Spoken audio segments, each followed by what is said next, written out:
任何物种都需要繁衍后代，即使是狮子也不能避免。如果你看过一些纪录片，就会发现，在交配中，雄狮不但会咬住雌狮的脖子，并且在交配完之后，两只狮子还会互相吼叫，甚至扭打起来。这究竟是为什么？难道是因为狮子天生无情，还是说只是情侣间的打情骂俏？这里是150，欢迎关注熊探长，带你探索有灵万物。这还要从狮子的属类讲起。狮子属于猫科动物，猫科动物身上具有很多共同特征，例如大部分猫科动物身上都有倒刺，通常长在舌头或生殖器官上。猫科动物的舌头上布满了密密麻麻的倒钩，这是为了方便在进食时能够剥皮去肉。有时舌头上的倒钩也会被它们当成梳子，用来梳理自己的毛发。这就能解释为什么我们经常能看见动物在休闲时喜欢时不时舔自己身上毛发了。除此之外，猫科动物的生殖器官上也具有许多倒刺，这种倒刺通常布满在雄性猫科动物的阴茎上，上面大概有100多根倒刺，每根长10毫米左右。这种小钩由角蛋白组成，非常坚韧。那么这些倒刺有什么作用？首先可以刮下前一个雄性动物留下的精子。要知道，在猫科动物的世界里，很少有坚贞如一的道理，可能上一秒它们还和这个雄性动物恩爱相加，下一秒就能对另一个投怀送抱。实际上，这也不是它们所能决定的，只是因为发情期到了。其次，雄性生殖器官上的倒钩还会促进雌性排卵，这是因为雄性阴茎上的倒刺刮擦雌性的阴道，会令雌性感到痛苦。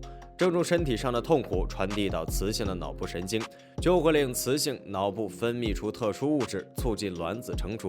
而且这种卵子至少要达到4次交配才能完全成熟。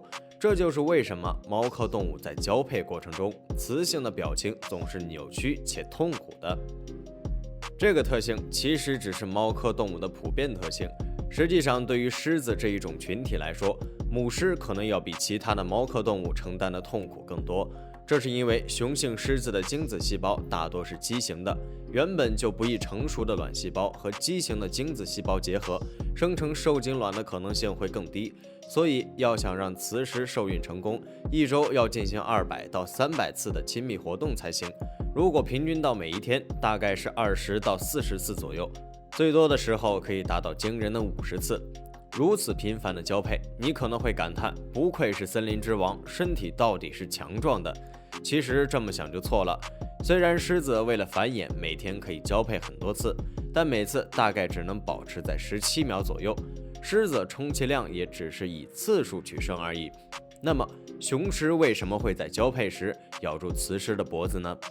狮子在交配过程中，雌狮会因为雄狮的生殖器官感到疼痛，所以雌狮会变得十分暴躁，想四处扭动，脱离雄狮的制约。这时雄狮为了受精成功，当然要通过咬住雌狮的脖子，防止它乱动。虽然雄狮会咬雌狮的脖子，但并不会真的伤害雌狮，充其量只是叼住雌狮的脖子罢了。毕竟雄狮还要依靠雌狮诞下自己的后代呢。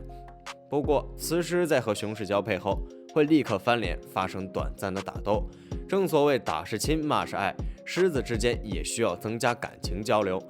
一头雄狮的体重大概在360到440斤之间，而一头雌狮的体重却只在260到400斤之间。如此悬殊的体重差异，雌狮自然打不过雄狮。当然，雌狮也有自知之明，所以它不会为了一点皮肉之苦来让自己承担更大的痛苦。雄狮子在狮群中是占主导地位的，在以后的生存中，雌狮要仰仗雄狮的地方还有很多，所以为了长远的利益，雌狮也只能选择眼下忍气吞声。狮子之间要进行频繁的交配，除了受精卵艰难形成的原因，还有一部分是因为幼狮的成活率低。据统计，70%到80%的小狮子都活不过2岁。除了食物来源的问题，还和狮子的生活习性有很大关系。狮子通常是群居生活，一个狮群大概平均要有17个成员，而每个狮群当中有一头成年雄狮作为狮群的统领。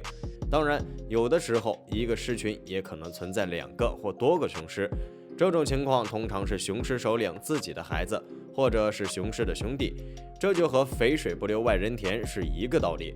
就算是亲兄弟，也要明算账，因为首领只能有一个。不过，每一个雄狮首领的寿命都不长，大多只能在位2年，就不得不退位让贤了。所有王位的角逐都是血腥的，狮子这一种群体也不例外。年迈的狮王将会被更加强大、更有力量的新狮王取代。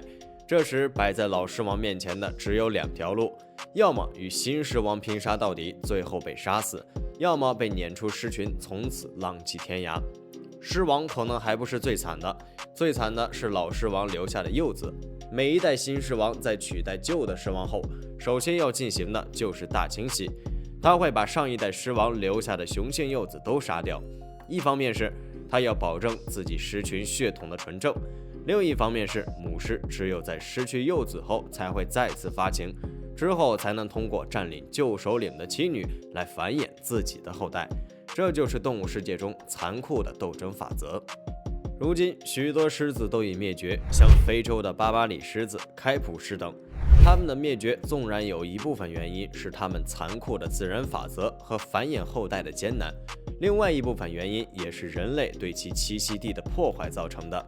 据统计，在亚洲地区有400多头狮子只能屈居在1400多平方公里的草原上，生存空间的狭小造成它们生存压力很大。虽然人类已处于食物链的顶端，但是人类也需要尊重自然，和自然和谐相处。如果再这样破坏下去，曾经的森林之王终将灭绝，只怕作为高等动物的人类也会岌岌可危。非常感谢您看完本期万物灵。如果您喜欢熊探长的视频，欢迎点赞、收藏、评论加关注。您的关注是熊探长探秘的最大动力。